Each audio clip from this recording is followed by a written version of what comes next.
जय श्री कृष्णा, जय श्री राधे। देव प्रबोधिनी एकादशी 2 नवंबर को है। बहुत लोग भ्रांतियां फैला रहे हैं कि 1 तारीख को देव प्रबोधिनी एकादशी है, लेकिन जो भी भक्त एकादशी का व्रत रखते हैं, एकादशी में दान पुण्य स्नान इत्यादि करते हैं, उन सभी भक्तों से निवेदन में करना चाहूँगा कि पद्म पुराण में लिखा हुआ है कि 10वीं भेदी एकादशी कभी रही नहीं जाती, व्रत नहीं रही जाती है। 10वीं भेदी एकादशी जो व्रत रहता है उसके साल भरी की एकादशियों का पुण्य नष्ट हो जाता है और उससे संतान को पीड़ा होती है। इसलिए 1 तारीख को 10वीं 9:33 तक है, 9:30 बजे तक है। इसके बाद एकादशी लग रही है और एकादशी 2 तारीख को 2 नवंबर को 7:33 तक है, यानी सूर्योदय काल पर है। और अगर अरुणोदय काल पर भी होती तब भी एकादशी मान्य थी। इसलिए द्वादशी भेदी एकादशी जो होती है बड़ा पुनीत पुण्य मानी गई। इसलिए आप लोग 2 नवंबर को देव प्रबोधिनी एकादशी का व्रत रखें और उस दिन देवठानी एकादशी बोलते हैं इसको। सारे देवता जागते हैं। इसी दिन से हमारे सनातनियों के मांगलिक कार्य प्रारंभ होते हैं। शादी विवाह, गृह प्रवेश, कंछेदन, मुंडन, उपनयन संस्कार इत्यादि मुहूर्त के अनुसार। और जो संत महापुरुष चतुर्मासा रखते हैं वो चतुर्मासा इसी दिन से विराम होता है और हमारे जीवन की मंगल कामना के लिए मंगलिक कार्य प्रारंभ हो जाते हैं। भगवान निद्रा से जाग जाते हैं।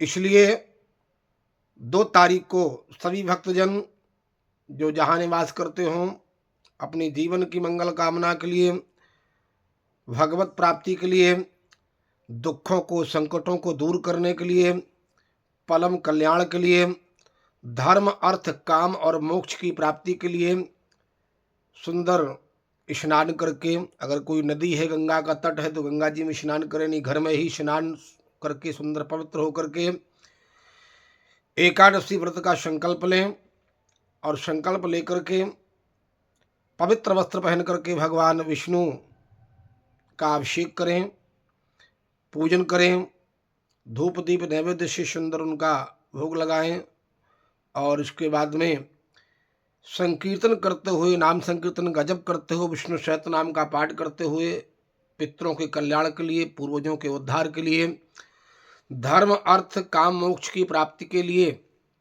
अभिषेक करें और व्रत रहें। इसके बाद में रात्रि को जागरण करें हो सके तो, और जागरण करके भगवान विष्णु के नामों का उच्चारण करते हुए अच्युतम केशवम राम नारायणम कृष्ण दामोदरम वासुदेवम हरिम श्रीधरम माधवम गोपिका वल्लभम जानकी नायकम रामचंद्रम भजे।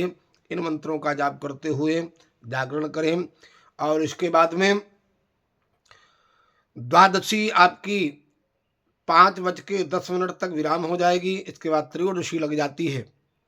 तो द्वादशी रहते पारण किया जाता है। तो आप सुबह प्रातःकालीन बेला में 5 बजे उठ करके स्नान से निवृत्त होकर के भगवान विष्णु का पूजन अर्चन करके, हो सके तो 2 अक्षत लेकर के अपना पारण कर लें और नहीं तो फिर पारण आपका जाकर के 4 तारीख में चतुर्दशी में होगा।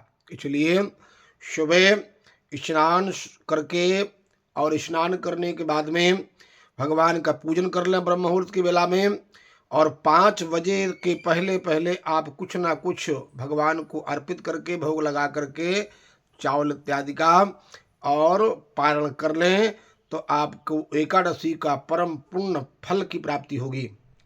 बोले सच्चिदानंद भगवान की जय।